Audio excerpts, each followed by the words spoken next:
Dahil tambak na po ang aking mga kalakal, mga karudi, kailangan ko na talagang linisin katulad po sa mineral dahil baka biglaan pong lumating ang magpipick up ng mineral, mga kaludi. Sayang po ang aking blessing. Kahit papaano, kahit isang jumbo lang, ang importante mapick up po siya. Hindi lang po mineral ang binabalatan ko kanina, mga kaludi. Ang ginawa ko po dyan ay naglilinis din ako sa aking mga kalakal katulad po sa mga karton, sa mga checkboard at yung ibang mga lata din at ang mga ibang mga metal, mga kalori, dahil nga sayang naman po nahalo sa lata ang mga aluminum. At ito na po, mga kalori, nagkaumpisa na po ako nagbabalat diyan dahil po, mga kalori, kailangan na talaga i-ready po ang lahat. Mahalain natin, mga kalodi, bukas pipick up na po nila ang aking kalakal dahil nga kahapon mayroon po silang binaba sa budiga para na lang po maisasabay po ang lahat. So ito na lang po, mga kalodi, kailangan po talaga sa mga katulad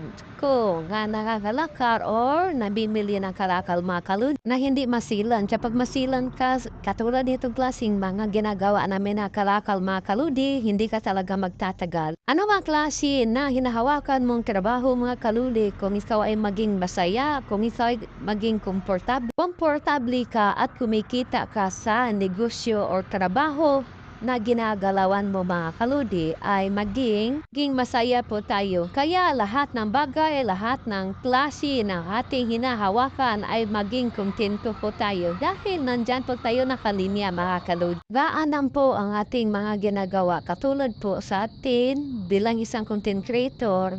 Tagal man ang sahuran dito kay Facebook, ang importante masaya po kayo at ang ating mga picture, video ay naging memory pagdating na panahon tayo ay tumatanda. Mayroon po tayong nakikita. Ang importante masaya po tayong lahat. Dahil puno na po ang isang sakong lata, mga kalodi, dahil nga doon sa ibang mga klaseng kalakal na halo-halo ay pinagsama-sama ko kasi, mga kalodi, may mga batang nagbibinta. Siyempre may mga plastic bakal ay binuhos ko lahat at pinaghihimay-himay ko para mabuo po ang lahat. Artong checkboard pinasok ko po sa sako para po iniiba-iba po na para pagdating na may magpipick up ng kalakal ay ang lahat naka-arrange na po. Pinunod ko po ang mga mineral nga nakalagay po sa baba dahil nga yan ang mga halo-halo na mga kalakal. Nilagay ko lang sa sako dahil, mga kaludi, kapag ginabalatan ko yan, wala na pong space po ang jumbo dahil punong-puno na dahil marami po akong binabalata na mga mitang jumbo na po at dalawang jumbo na mga sibak or mga plastic, mga kalodi. Sana po mapika po ito ay para ito ay maging pira pagdagdag ko po sa aking puhunan sa aking maliit na tinda.